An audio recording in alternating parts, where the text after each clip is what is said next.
everyone, welcome back to my channel. It's Rika Mabel, your Airbnb Superhost and your Airbnb brand strategist.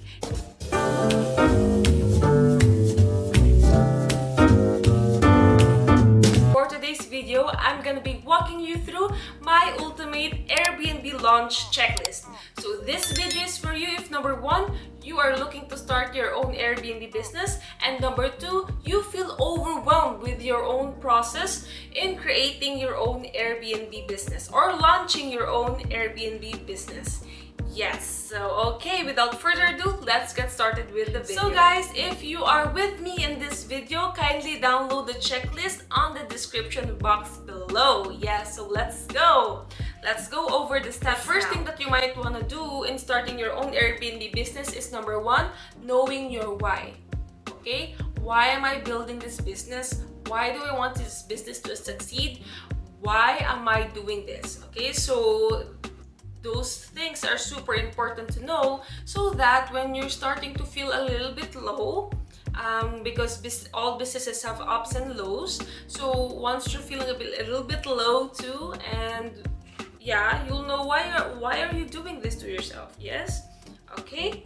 And then the next part is know who you are building this business for. So meaning you have to know who are your target customers. So given the space that you have, what kind of people do you imagine will stay in your Airbnb? You have to make it really clear. So is it gonna be families? Is it gonna be friends? Is it gonna be couples? Is it gonna be the entire family? So you have to be really clear with that. Okay, you have to know your why. Why am I doing this? Is it because I want to sustain my family? Is it because I want to grow as a person? The more personal it is, the better. Okay. And the next part is, who am I building this business for? So who are your target guests? So it's super important to know your target guests. And also, what kind of people are they? Are they the ones that they just want a place to sleep in the night? Or are they want to bond with their family and friends in your place? All those things. So you have to consider all those things, and also at the same time, you have to be super specific, because it will greatly affect the appearance of your place. It will greatly affect the way you communicate with your guests and all those things. Yes. So the more personal, the better. Another thing is that you also have to know who your place is really for. Yeah, you cannot offer your place to every single type of people, because selling something to everyone is selling to no one. Okay, so you have to know who the place really is for. Okay, it has to be really clear. This has to be your foundation when you're starting your own Airbnb business. Okay, all right, so the next part is the appearance. So after knowing who are you gonna build the place for, it is time to know the appearance of the place. All right, so the first step is create a Pinterest board. Okay, so after that, you can pin designs from Pinterest and all over the internet. So this will really help you come up with a type of design that you like. So for example, you might want to have a minimalist Nordic house. That's nice. And you can also have a bohemian inspired kind of place, or you can also have a rococo inspired type of place. So there's so many art styles that you can take inspiration from, but it is super important to have only one cohesive concept for your place, because you wouldn't want your place to kind of look like it's all over the place. You might want to have a one theme for your place. Okay, and then after pinning designs from all over the internet, what you're gonna do next is you're gonna curate the final look that you want to emulate. So what I mean by that is you are gonna remove irrelevant pins from your Pinterest board. Okay, and then the next step is you're gonna get drafting. So you can now draw where do you want to have a partition on, which spots are gonna be for the living and dining area, and all those things. Ayan, so you want to really map out how it's gonna look. Okay, the more specific, the better. Okay, and then then the next step is construct a way. So make sure that the electrical and plumbing are working well, because these are the basic things that our Airbnb needs to provide to our guests. So after creating the appearance and the structure of your place, the next step is gather the amenities needed. So here in our checklist, I gathered the basic stuff that your Airbnb needs to have, as well as the extra stuff that you might want to consider. But everything in this checklist, just a little disclaimer, is up to you, and you can freely add and reduce items from it. This checklist is super flexible, okay?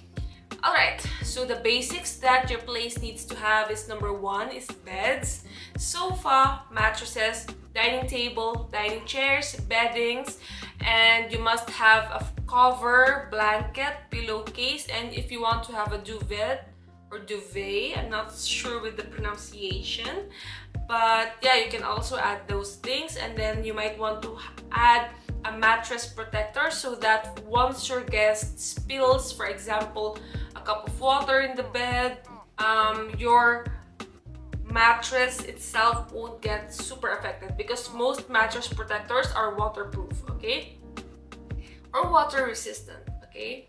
The next is curtains, pillows, and console table for the TV, okay.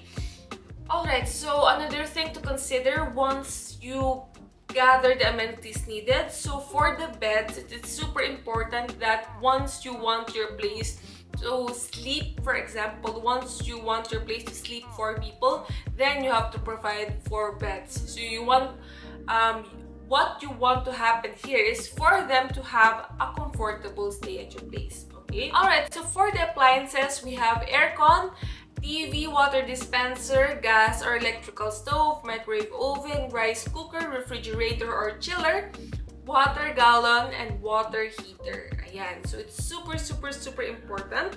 Actually, aircon is super essential, especially if you are going to be hosting in a very humid country like our country, the Philippines.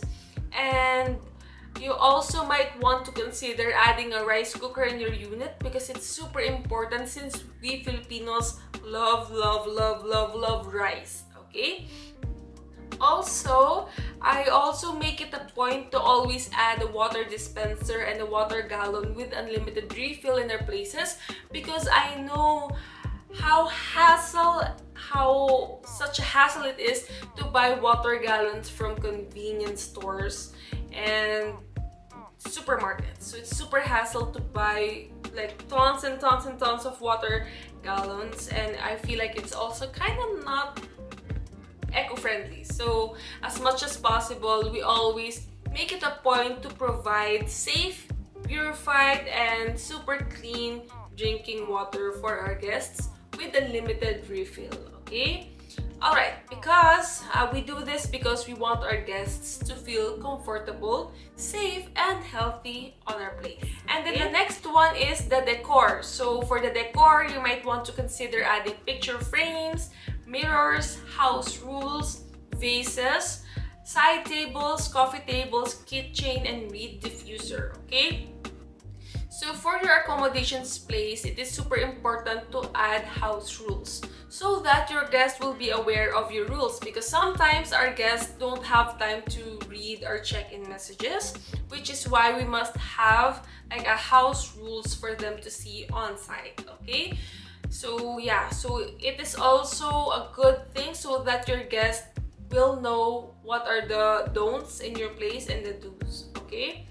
Alright, next is, it is also nice to have a reed diffuser in your place, because usually reed diffusers are not too overwhelming.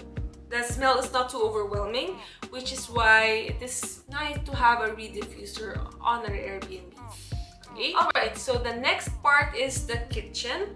So you might want to have plates, spoons, forks, cups, glasses, knife, tongs, chopping board, pots, frying pan, serving spoon, serving plate, serving bowl, dish rack, and rugs. And then last but not the least is the others. This one hugely depends on your preference and what your target guests want, okay? Alright, so the first thing is amenity kit. So it must have a toothbrush, a toothpaste, a shampoo, conditioner, soap, and etc. So you can also have cotton balls and nail filer and yeah, cotton buds. Okay. Next is a welcome basket. So this one is also as needed and optional, but if in case you decide to have some, you must like allot this on your budget. Okay. So usually welcome basket consists of local delicacies from the area that you're in. Okay. The next one is item checklist. So after gathering all the amenities, you might want to list everything down. So in case something gets broken, you can ask your guest about it for replacement. Okay, so but it must be, you must have a proof that it works before it got broken on their stay and all those things. It is super important for us. Okay. The next one is the board game. So this one is also optional, but it's really nice to have. Okay, the board game, so that when kids get bored or when adults want to like have a bonding session in your place, they can have board game that they can play in. Okay. Alright, so after gathering all the amenities, the next step is take photos of the place. Okay, so the checklist for this one is number one, you must highlight your unique style for your Airbnb. So you must also know, okay, what are the best spots in my Airbnb? What are the most Instagrammable spots in my Airbnb? So you must really highlight those. And you could also highlight your amenities. For example, you have Netflix, you have PS4, you have gym equipment in your Airbnb. It's entirely up to you. But it is super important to highlight all those things, okay, when taking photos, and then make sure that you showcase the place or what the place has to offer. Okay, so this one is super important. So for example, for Villarica Flats, what we have is that the place is super near banks, supermarkets, tourist spot, veterinary clinic, medical clinic, and all those things. So it is really located in a super prime spot in Tagaytay City, which is why we add it on our list. And then the next step after that is finally list it on Airbnb. So make sure that you set your rates right. So make sure that it is competitive. Another way to check the competitiveness of your rate is try to curate the Airbnb listings in your area and check if you can like find a midpoint and try to compare and contrast all the amenities that you provide. And if yours is more competitive, of course you can also raise your rates a little bit higher from the others. Okay. And the next is make sure that you check the amenities that you have before going live. So while setting up your Airbnb listing, you must really check all the amenities so that guests can check it out when they check your booking. Because what other Airbnb hosts do is just they take photos of the place, but they don't check the amenities on the listing page. So what this does is that because some guests don't really check all the photos of the place, they only check the amenities part of the place, and when they don't see the amenities that they're looking for, they might want to thank you next your listing, and you wouldn't want that to happen, right? Alright, and the next is after setting it up, share it with your friends and family, because our friends and family are super important because they are advocates of our being. So it's really nice that they know that you have a place like this or like that, and they can probably share it with their other family and friends too, right? Okay. And then the last step is get ready to accept guests. You are gonna create a pre-check-in message during their stay message and after their stay message. So for this one, I'll save it up for other video, but what you can do is you can look for check-in message templates all over Google. Okay? Alright, so this is a simple and quick guide that can help you jumpstart your Airbnb business. Alright, so yeah, I guess that's everything for this video. Thank you guys for watching, and I hope that you learned a lot, or this gave you an idea on how you can start your own Airbnb listing. And also at the same time, this is for me, this is just the quickest and the simplest way on jumpstarting your Airbnb business. So yeah, feel free to add, subtract, and go wild. Yes, so thank you guys for watching, and I hope to see you in the next one. Bye!